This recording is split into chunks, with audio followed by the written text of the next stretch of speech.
भारत का इतिहास कई हजार साल पुराना माना जाता है।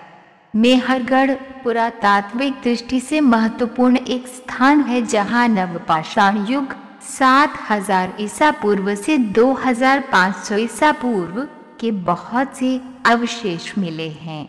सिंधु घाटी सभ्यता, जिसका आरंभ काल लगभग 3300 ईसा पूर्व से माना जाता है, प्राचीन मिस्र और सुमेर सभ्यता के साथ विश्व की प्राचीनतम सभ्यता में से एक है। इस सभ्यता की लिपि अब तक सफलतापूर्वक पढ़ी नहीं जा सकी है। सिंधु घाटी सभ्यता वर्तमान पाकिस्तान और उससे सटे भारतीय प्रदेशों में फैली थी।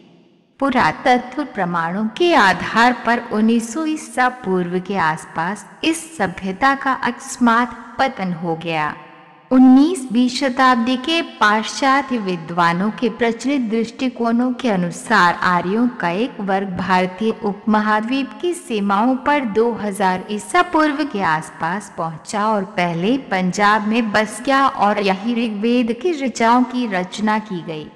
आर्यों द्वारा उत्तर तथा मध्य भारत में एक विकसित सभ्यता का निर्माण किया गया, जिसे वैदिक सभ्यता भी कहते हैं। प्राचीन भारत के इतिहास में वैदिक सभ्यता सबसे प्रारंभिक सभ्यता है, जिसका संबंध आर्यों के आगमन से है। इसका नामकरण आर्यों के प्रारंभिक साहित्यविदों के नाम पर किया गया है। आर्यों की भाषा संस्कृत थी और धर्म वैदिक धर्म या सनातन धर्म के नाम से प्रसिद्ध था। बाद में विदेशी आक्रांताओं द्वारा इस धर्म का नाम हिंदू पड़ा। वैदिक सभ्यता सरस्वती नदी के तटीय क्षेत्र, जिसमें आधुनिक भारत के पंजाब, भारत और हरियाणा राज्य आते हैं, में विकसित हुई। आमतौर पर अधिकतर विद्वान वैदिक सभ्यता का काल 2000 ईसा पूर्व से 600 ईसा पूर्व के बीच में मानते हैं, परंतु नए पुरातत्व उत्खननों से मिले अवशेषों में वैदिक सभ्यता से संबंधित कई अवशेष मिले हैं, जिससे कुछ आधुनिक विद्वान ये मानने लगे हैं कि वैदिक सभ्यता भारत में ही शुरू हुई थी। आर्य भारतीय मूल के ही थे और ऋग्वेद का रचना काल 3000 ईसा पूर्व रहा होगा, क्योंकि आर्यों के भारत में आने का न तो कोई पुरातत्व उत्खननों पर आधारित प्रमाण मिला है और न ही डीएनए अनुसंधानों से कोई प्रमाण मिला है। हाल ही में भारतीय पुरातत्व परिषद द्वारा की गई सरस्वती नदी की खोज से वैदिक सभ्यता, हड़प्पा सभ्यता और आर्यों के बारे में एक नया दृष्टिकोण सामने आया है। हड़प्पा सभ्यता को सिंधु सरस्वती सभ्यता नाम दिया है, क्योंकि हड़प्पा सभ्यता की 2600 बस्तियों में से वर्तमान पाकिस्तान में सिंधु तट पर मात्र 265 बस्तियां थीं, जबकि शेष अधिकांश बस्तियां सरस्वती नदी के तट पर मिलती हैं। सरस्वती एक विशाल नदी थी, पहाड़ों को तोड़ती हुई निकलती थी और मैदानों से होती हुई समुद्र में जाकर विलीन हो जाती थी। इसका वर्णन ऋग्वेद में बार बार आता है। ये आज से 4000 साल पूर्व भूगर्भीय बदलाव की वजह से सूख गई थी। ईसा पूर्व 7वीं और शुरुआती 6वीं शताब्दी सदी में जैन और बौद्ध धर्म संप्रदाय लोकप्रिय हुए।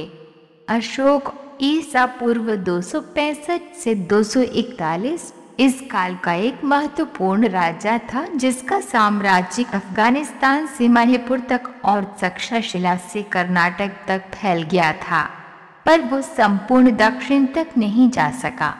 दक्षिण में चोल सबसे शक्तिशाली निकले। संगम साहित्य की शुरुआत भी दक्षिण में इसी समय हुई। भगवान गौतम बुद्ध के जीवन काल में ईसा पूर्व 7वीं और शुरुआती 6वीं शताब्दी के दौरान 16 बड़ी शक्तियां महाजनपद विद्यमान थे। अति महत्वपूर्ण गणराज्यों में कपिलवस्तु के शाक्य और वैशाली के लिच्छवी गणराज्य थे। गणराज्यों के अलावा राजतंत्रीय राज्य भी थे, जिनमें से कौशाम्बी, वत्स, मगध, कौशल, कुरु, पांचाल, चेदी और अवंती महत्वपूर्ण थे। इन राज्यों का शासन ऐसे शक्तिशाली व्यक्तियों के पास था जिन्होंने राज्य विस्तार और पड़ोसी राज्यों को अपने में मिलाने की नीति अपना रखी थी।